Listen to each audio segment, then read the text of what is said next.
"You're not needed anymore, Dad. You've done your part." That's what my daughter, Claire, said across the breakfast table in my house in Seattle, 2 mornings after my 71st birthday. My name is Michael Turner, and I never thought those words would come from the same lips I once taught to say, "Thank you." She didn't even look up from her tablet when she said it.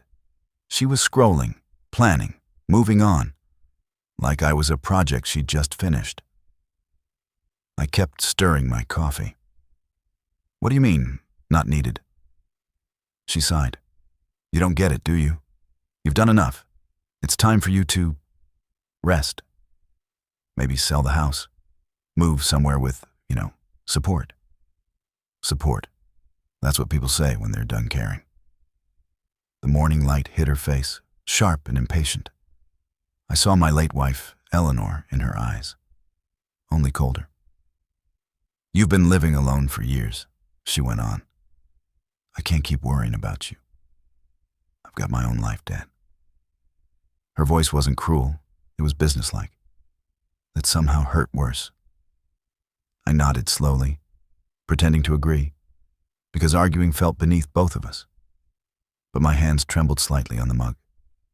She noticed and frowned. "See? That's what I mean. You shouldn't be on your own. I'm talking to someone about assisted living places, good ones."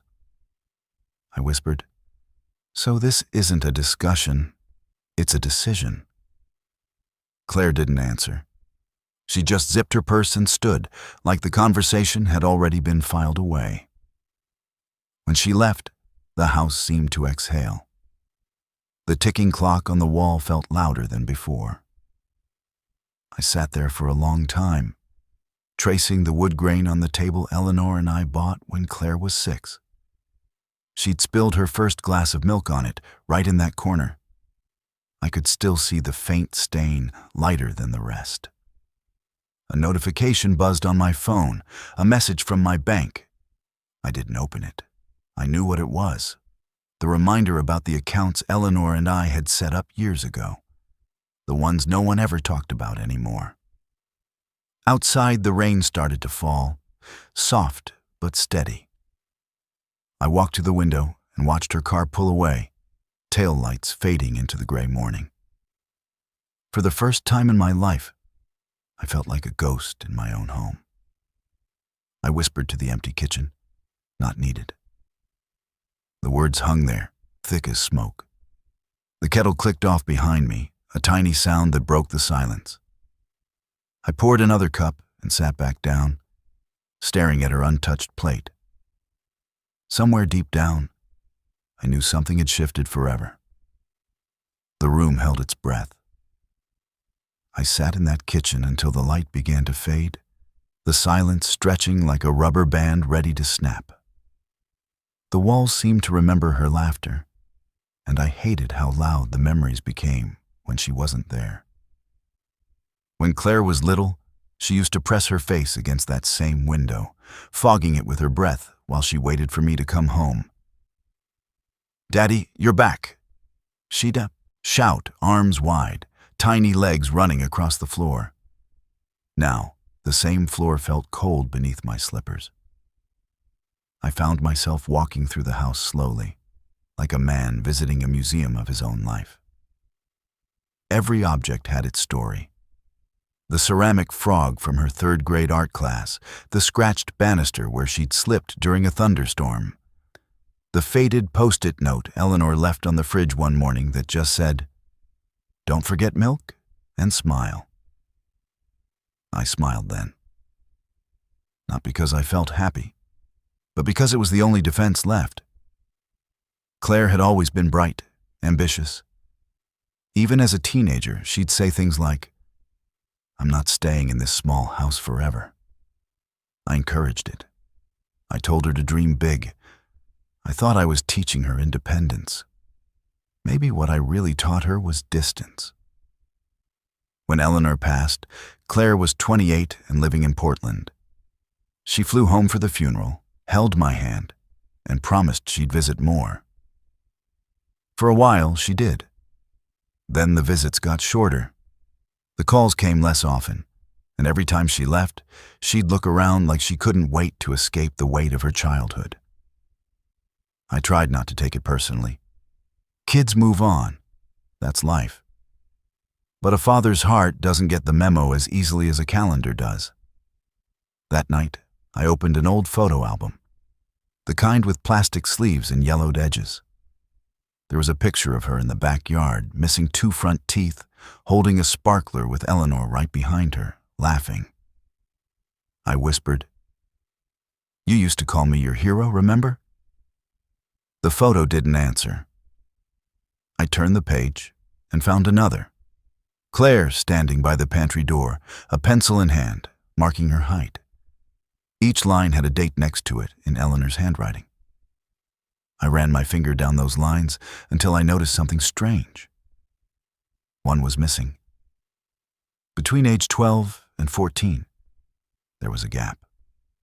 That was the year Eleanor first got sick. Claire stopped marking her height then.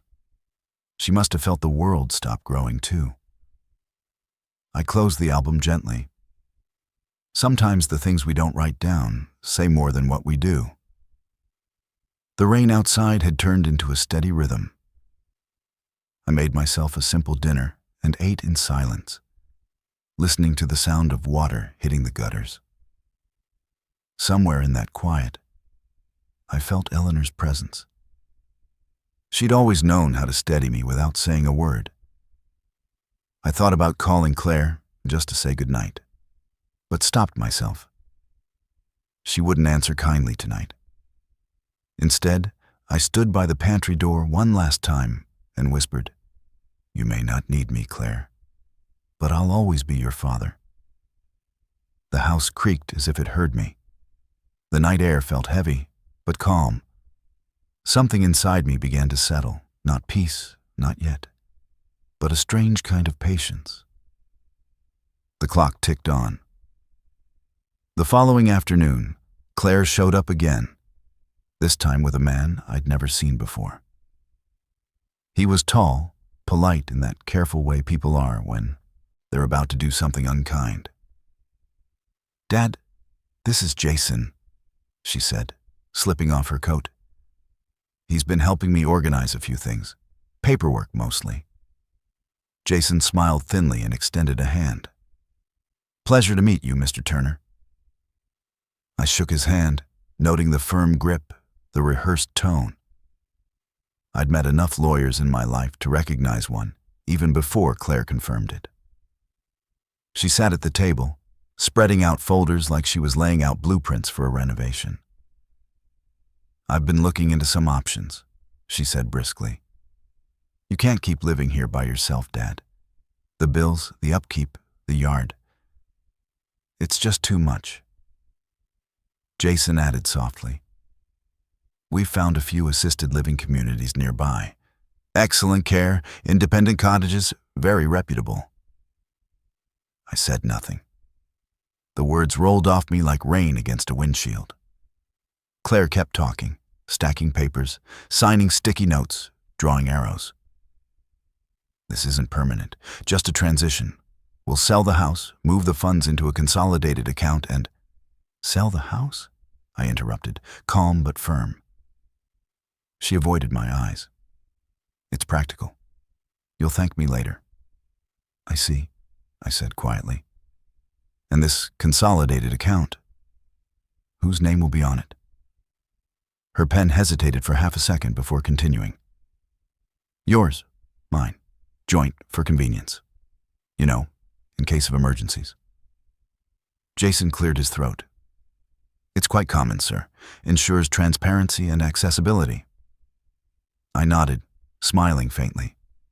"Transparency," I repeated. "That's good. I like that word."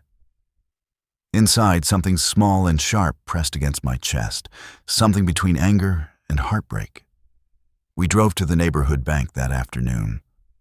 Claire walked ahead, confident, already talking to the manager before I'd even stepped through the door.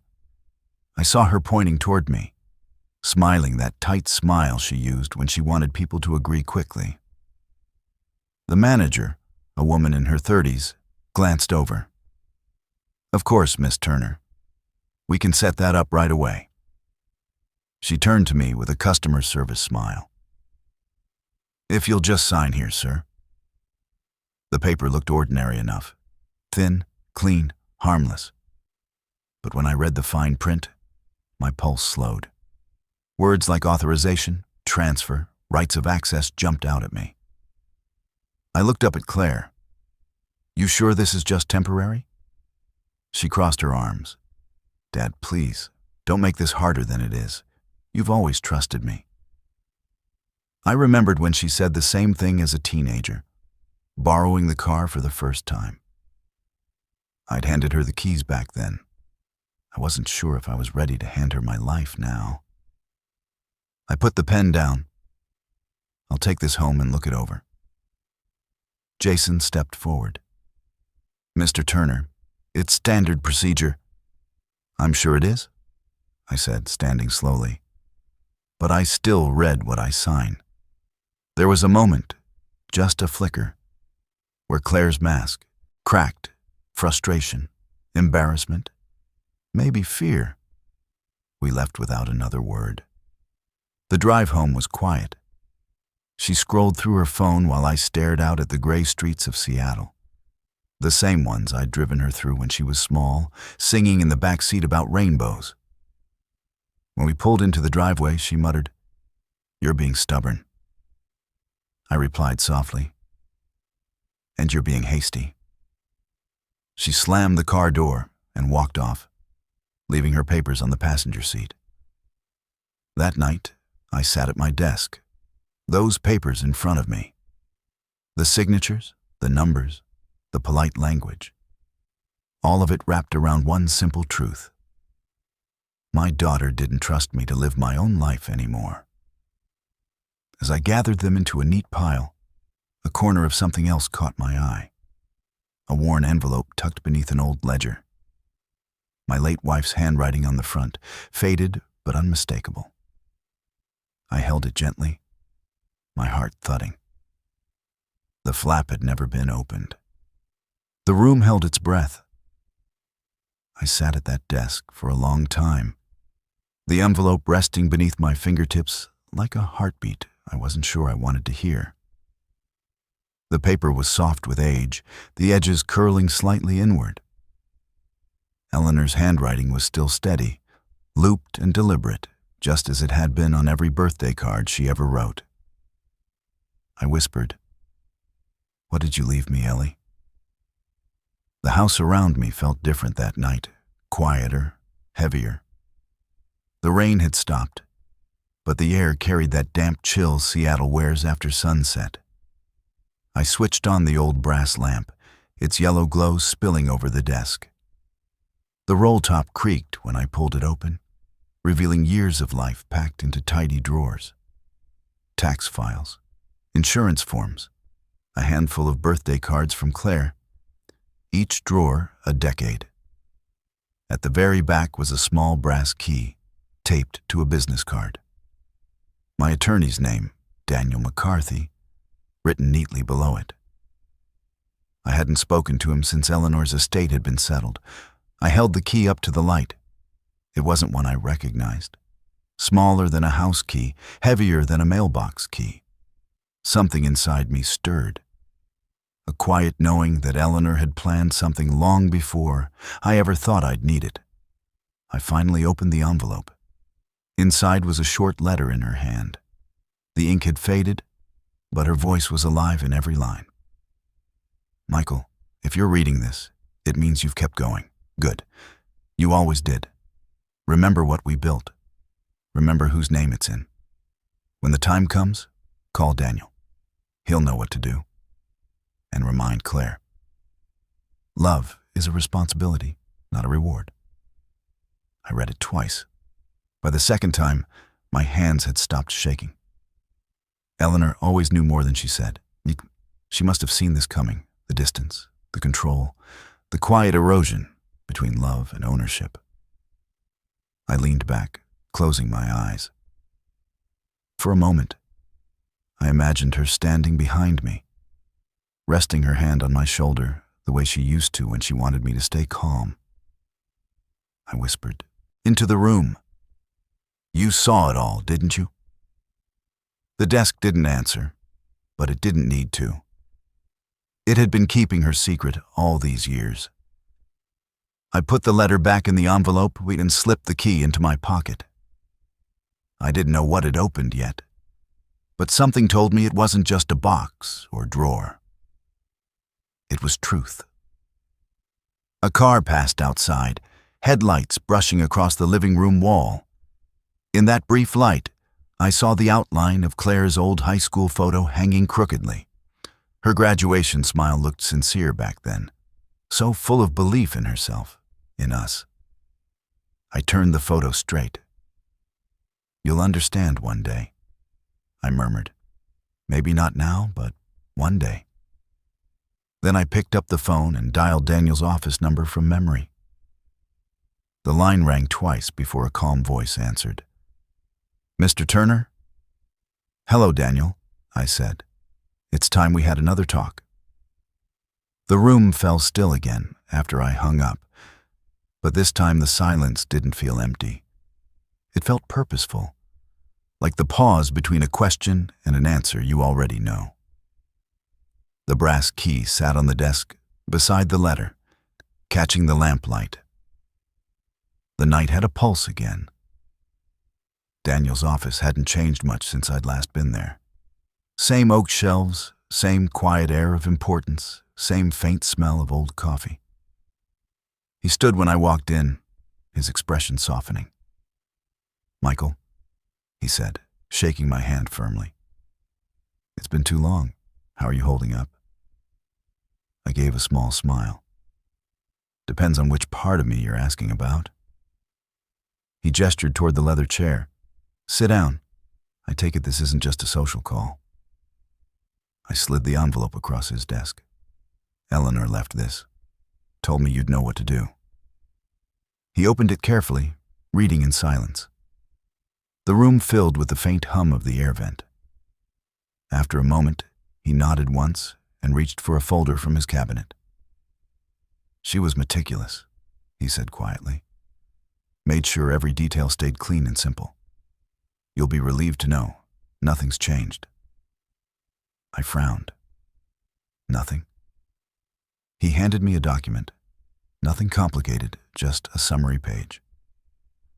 "Your name, Michael Turner, remains the sole owner of all active accounts, assets, and the home." She insisted on that. Even the investment trust, your name only. She said it was protection, not pride. I sat back, absorbing it. Relief came slowly, not as joy, but as release. "So Claire hasn't moved anything?" He shook his head. "She couldn't. Eleanor built layers of safety around it. She must have anticipated this conversation years ago." I breathed out, almost laughing. But the sound came out broken. Eleanor always did know the next move. Daniel smiled faintly. "She told me once, Michael's heart is too generous. Make sure it doesn't get signed away with the house." For a moment I couldn't speak. The lump in my throat pressed hard. Finally, I asked, "There's one more thing, isn't there? In her letter, she said you'd have something." Daniel's eyes softened. He opened another file and pulled out a sealed envelope, smaller than the first. "She left this for you alone. I never read it.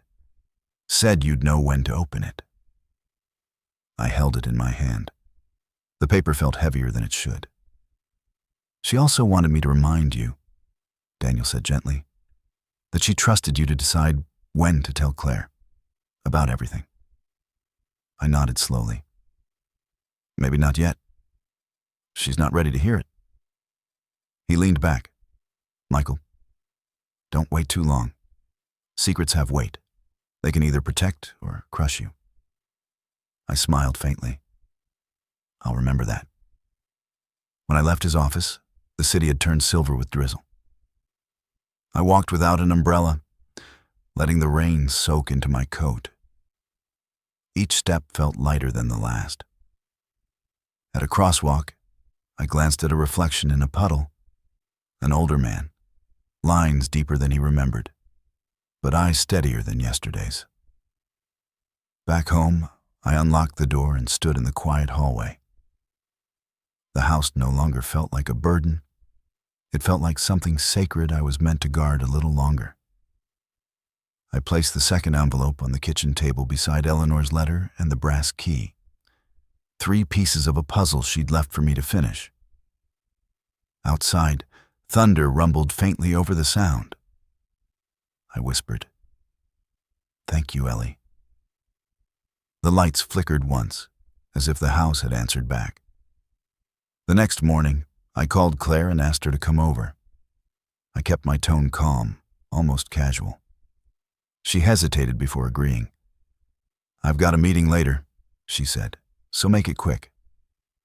I told her I'd make coffee. That was all. When she arrived, her heels echoed through the hallway like small hammers. She dressed sharply, as if stepping into a negotiation instead of her father's home. Jason, the lawyer, followed a few minutes later. Uninvited, but expected. They both sat across from me at the kitchen table, the one Eleanor and I had bought on credit 40 years ago. The same table where Claire once did her homework, where we'd balanced a checkbook together for the first time, where Eleanor had blown out her last birthday candle. I slid 2 envelopes onto the table, Eleanor's and the one Daniel had given me. Beside them, the brass key caught the morning light. Claire crossed her arms. "What's this supposed to be?" I poured her a cup of coffee and set it down gently. "Just some clarity," I said. "You've been worried about my finances. I thought it's time you knew exactly where things stand." Jason leaned forward slightly, the polite predator. "That's probably wise, Mr. Turner." I looked at him, then back to her. "Claire, do you remember what your mother used to tell you about trust?" She frowned. "Dad, this isn't about..."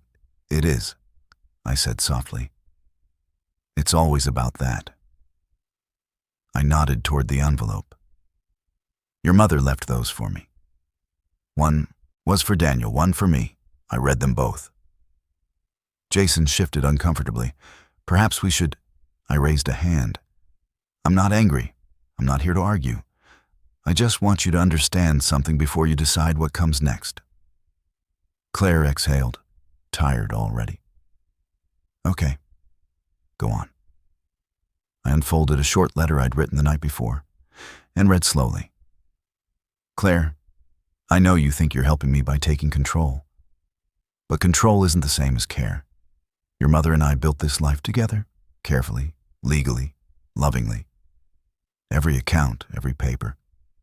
She made sure it stayed under my name, not to hoard it, but to protect what she called the heart of the house.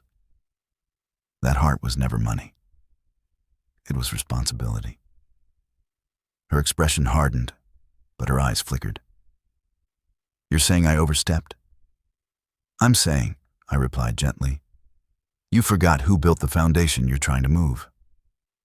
Jason cleared his throat, but I cut him off with a look. "Mr. Turner, perhaps we can..."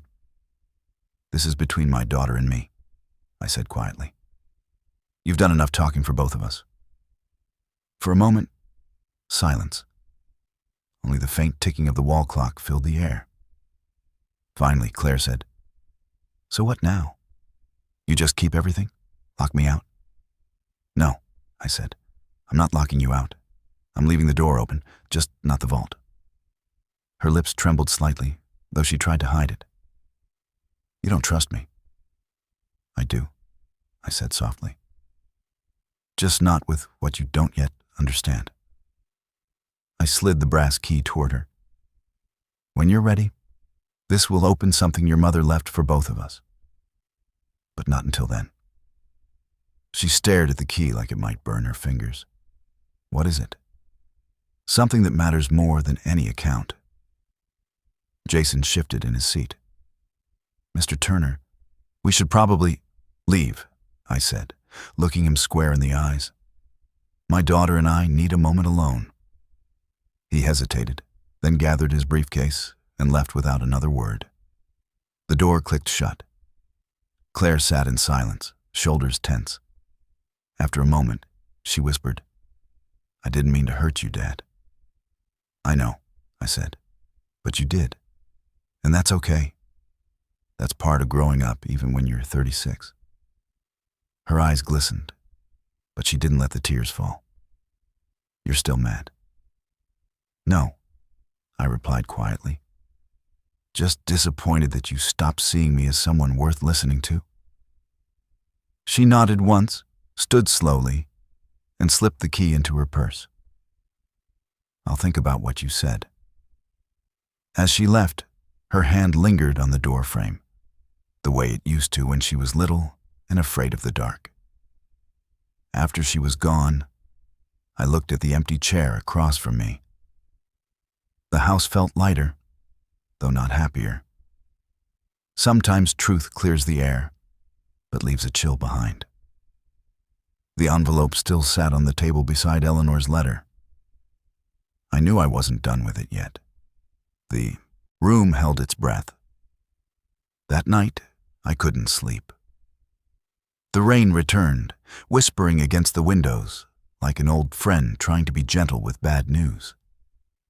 I sat at my desk again, the same place I'd once helped Claire with her math homework, the same desk where Eleanor and I signed the mortgage papers 35 years ago. The brass lamp hummed softly, throwing a circle of light across the desk. The house smelled faintly of coffee and old wood. It had the same smell it did the night Eleanor passed, quiet, honest, unpretentious. I took out a small recorder, the kind I used back when I taught part-time at the community college. My voice sounded older than I expected when I pressed record. "Eleanor," I began, "you were right about everything. About Claire. About how love turns heavy when it's confused with control.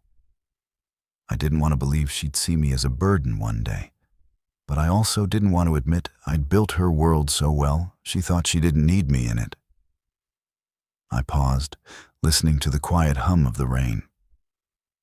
"She's a good person, Ellie," I said softly. "Just blind to her own fear. Maybe she's scared to lose, like we did when you got sick. Maybe that's why she's trying to hold everything by force. I can't hate her for that." I leaned back, looking toward the kitchen where the empty mug still sat from earlier. Her chair. My chair. The key she'd taken. "I gave her the key," I said into the recorder. "Didn't tell her what it opens. Maybe it's better she finds out when she's ready. You always believed timing mattered more than truth." The wind shifted outside, brushing the curtains. I felt that same faint, familiar presence again. Like Eleanor was in the room, listening. "I read the second letter," I whispered. "The one you left with Daniel." I reached for it, the seal already broken from earlier. Her handwriting was softer this time, less instruction, more heart. "Michael, if Claire ever loses her way, don't punish her. Protect her. The accounts, the house, the savings. They're tools, not treasures. Use them to teach her, not to test her. When she earns that key, tell her what it really unlocks. It's not money. It's her mother's promise." I set the letter down gently, my throat tightening. I turned the recorder back on. "You left her a promise, Ellie, and I'm still keeping it." The words hung there, quiet and fragile. I imagined Claire sitting alone somewhere, the key resting in her purse, maybe wondering if she'd gone too far. Maybe replaying my words in her head. I hoped she was. I closed my eyes and whispered, "Love is a responsibility, not a reward." It felt like both a prayer and an apology. I stopped the recorder, placed it beside Eleanor's letter, and sat in silence. The rain slowed, then stopped completely. The night didn't feel lonely anymore, just honest. The room room exhaled, as if finally relieved that someone had said what needed saying. The morning light crept through the blinds, thin and soft, like a quiet reminder that life keeps moving whether we're ready or not. I sat at the kitchen table again, the battlefield turned sanctuary, and took a slow breath. The brass key was gone, resting somewhere in Claire's purse, maybe still glinting beneath her phone and planner. The second envelope was open beside me, Eleanor's words folded neatly within. I pressed record one last time. My voice came out steady, almost peaceful. "My name is Michael Turner," I said, "and for 71 years, I've tried to do right by the people I love. I worked long hours, saved carefully, forgave quickly. I believed that if I gave enough, love would stay. But love isn't a contract. It's a choice that has to be renewed." I paused, letting the sound of the refrigerator fill the silence. Claire told me I wasn't needed anymore. Maybe she's right in her own way. Maybe the kind of father she needed doesn't exist for the woman she's become. But the truth is, need and love aren't the same thing. I can live without being needed. I just don't know if I can live without believing she'll remember who I was before all this. The words came easier after that. I found out every account, every paper, every last corner of this house still has my name on it. Not because I wanted control, but because your mother wanted protection for both of us. She saw the cracks before I did. She trusted me to stay kind, even when kindness stopped being easy. I stopped recording, just long enough to read her final line again. "Love is a responsibility, not a reward." Then I turned the recorder back on and spoke to whoever might listen. "To those of you hearing this," I said softly, "I want you to know, none of this is about money. It's about memory, about what we owe the people who raised us, even when we think we've outgrown them." I exhaled, the air trembling just a little. So, now I have to decide. Should I keep the door open and wait for her to come home? Should I forgive her before she even asks? Or should I finally walk away, keep my dignity, and let her learn what absence teaches better than any lecture ever could? I leaned closer to the recorder. "You heard what she said. You know what I still feel. Tell me, what should I do now? Should I end this relationship? Should I forgive her? Or should I take revenge? Because no matter what she did," my voice broke, but I steadied it, "I still love her."